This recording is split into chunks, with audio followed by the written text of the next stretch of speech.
All right, welcome back to another episode of Dried Blood. Our after-action report for D20 Deathmatch. We got Big Cheese, we got Reck, Cress versus Chedrick. How you guys feeling about that match? How'd it feel? It felt pretty good. I shake the rust off, but I definitely challenged myself with doing multi-class. Yeah. And like not really giving myself a chance to look at everything, but I got ideas for the rematch. Well, it's a little harder in our format too, because it's back and forth. You don't get that time between rounds like you normally would if you're playing with like 6 people to like say, like, oh, let me look at my sheet. You know, you gotta kind of just make decisions on the fly, and that gets in there. But yeah, he did well though. And Cheese, this was his first time playing D&D ever. How's that feel? It was a very wonderful experience. I thought you were gonna say weird. You held I mean, it was very weird. It was also weird, but at the same time, I was always curious about doing this, and you know, I'm glad to have the opportunity to do it with you guys, and also having my opponent as Reck, because you know she was trash talking at GCX, so I was like, you know what, I gotta see you one day. You know, I don't recall that. Yeah, I do. And it helps Reck. I always show you love. Time out. Reck is a great opponent too for you on round this number 2, because Reck is talented. Reck has played this, knows her stuff on D&D, and you all had fantastic energy through this. The way the two of you really did tit for tat here, like taking hands, taking ankles and feet. It was surprising how many limbs were lost here and then given back of some sort. This is the fire sale and limbs. Yeah, I'll have it was gonna Oprah. You get a limb. Yeah. I'll have you know the best barter ever. As soon as we started talking about this with Cheese the other day, I just want you to know it's smart that you didn't wear shoes, because his entire goal was to take your Jordans. Yes. And to tie him up and throw him over the clotheslines. Like he was gonna kill you. That was the plan. That was the whole plan from the jump. I was like, oh yeah, she always rocking some joint. Yeah, give me your shoes. Give me those. The whole thought process. But like my character's not me, but that's really funny.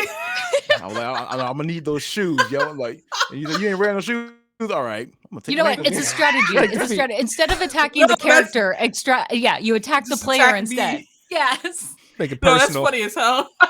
This is personal. Dang, yo, if you wanted me to try to hit on a pair of Jordans, you should have just said that. I mean, In your backpack. You right. I'm sorry. You wear it only special events. I thought that was so funny, because you're like, yeah, I'm not wearing shoes, and he's like, I'll take your feet then. It's like, Yeah, that was perfect response. that's right. That was. And this all started with a pinky toe. Yep. Oh yeah, they just spiraled away out of control. It sounded like a proud family. It all started with a pinky toe. Yes. The Proud Family. That's a reference. Oh, dating- didn't they dating come back? ourselves. Isn't there new? Didn't they get rebooted? Oh, they did? Yeah, I got rebooted. Yeah. A little bit. It was like earlier this year. I think they did it. Yeah. Or last year. Something it was, like that. They came back. Yeah. Nice. Yeah, a lot of That's pretty those cool. older shows, are finally getting reboots. A lot of revisit. But that's not the goal of this evening. No. I do want to say We my have a favorite part separate was when podcast for you that. all went extreme. What was going through your head in terms of reference of what you wanted when you thought of, yes, this is going to be my final move? Reck, let's hit you up first. Oh man, like my whole press was all based like on like some Dragon Ball Z shit. Like I even picked like a name that was kind of like a vegetable name, the same way that they do for Saiyan. Yeah. But I didn't want to use one of their like recognizable moves, so I just like went Gears of War. Oh, Yeah. nice. Yeah. Hammer Hammer and Dawn. Plummeted. The red lights. Yeah, no, my husband and I love that game. Like that was our couch co-op game for the Yeah. longest time. Same. Yeah. Yeah. I'm in My the player zone, too. baby. Yeah, Coltrane, baby. Oh, I loved him. I did cry for Dom's storyline though. Oh god. Oh, the little crying in the club, yo. I felt like I couldn't even tell my husband that, because that was his character, and I was playing it. Oh, he And I was didn't like, know, and you knew? I knew it. We had to go back and play it in co-op, and I couldn't say shit. Shit. Oh, Cried in the club twice. Oh god. Crazy thing, You're sitting The there crazy like, thing oh about god, it's coming. yeah.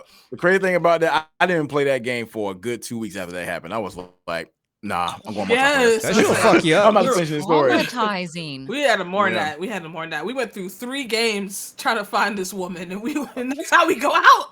Yeah. The heart, Bruh. it's broken and cannot be pieced together. No amount of second wins or healing potions will fix that. You know what? Revive me. That's the kind of storytelling I always look to do here. Like I'm always looking for the gut punch. You know, that's what I think. That's my aim for this show is just find the emotional gut punch and then just keep punching it over and over. Now speaking of a very intense punch, that penguin fear punch, very extreme. How in the world did you come up with that? Like fear's always been at your side, and so I was kind of curious. Like, is it going to do anything? And then yes, That's he right. did. Much.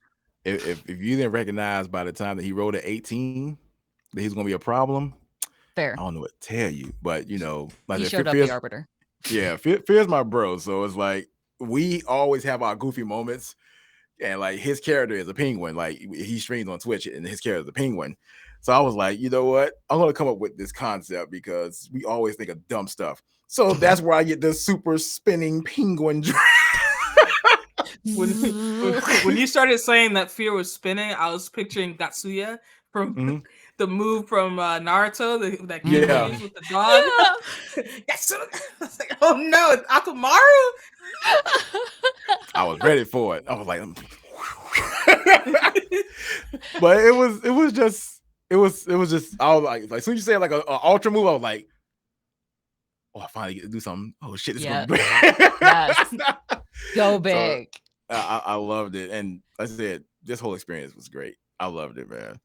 I'm grateful for real. I love it. I appreciate that. As we know, D&D is meant to be that anyone should be able to play it, no matter your experience level. The only thing that makes a table hard to play is the people itself. So if a game is fun, it's because the people are fun. If the game is not fun, it's because the people are not fun. That's all about it. Even if none of us know all the rules, none of us follow all the rules, and that doesn't matter. Facts.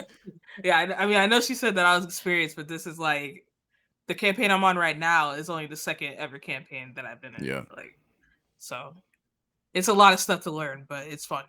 It's a lot of fun. Yeah, I definitely enjoyed it. Good. Yeah, you guys are great. Well, we I just want to throw thank people in, just throw them in and see what they do, and like, there you go. Oh, I want to thank the two of you. You were incredibly creative and your responses.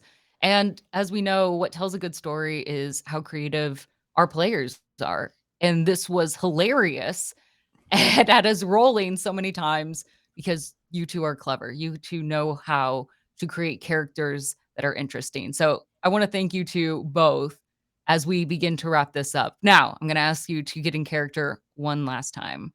Mudcat and I love to ask for a final statement from each of you. Final words before you come back for perhaps a rematch. What would you like to say to our audience this time? Not to each other, but to our audience.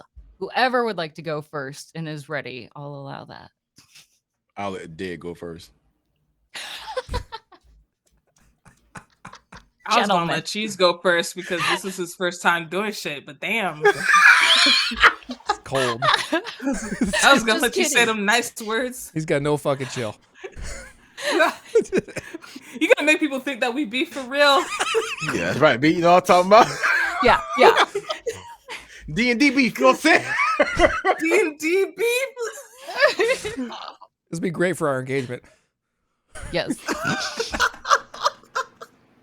You better come with it. You better come with it. That's a word, B. Listen, like I said before, this is not my final form. Okay, you're gonna see some transformation action if I get this character back for a rematch, or even to jump into another death match. Okay, I'm gonna pull out some more things as I learn this multi-class, because I was definitely multi-classing as a class I have never played before. But we're gonna figure that out. So if I can bring this character back, it's all good. If I can't, I can't. So we'll see. Cheers. All right, Cheese, no more stalling. That sounds like a personal problem to me. Next time you come back, I only used my regular form. I ain't even getting power up like I wanted to. Next time you come around here, I'm using my super whirlwind fart explosion number 5. All right, bring it. Be prepared. Be prepared. The gauntlet has been thrown. Arbiter, any final words from you? No, let's bounce out of here. Thank you guys for playing with us, and we'll see you on the next episode of D20 Deathmatch.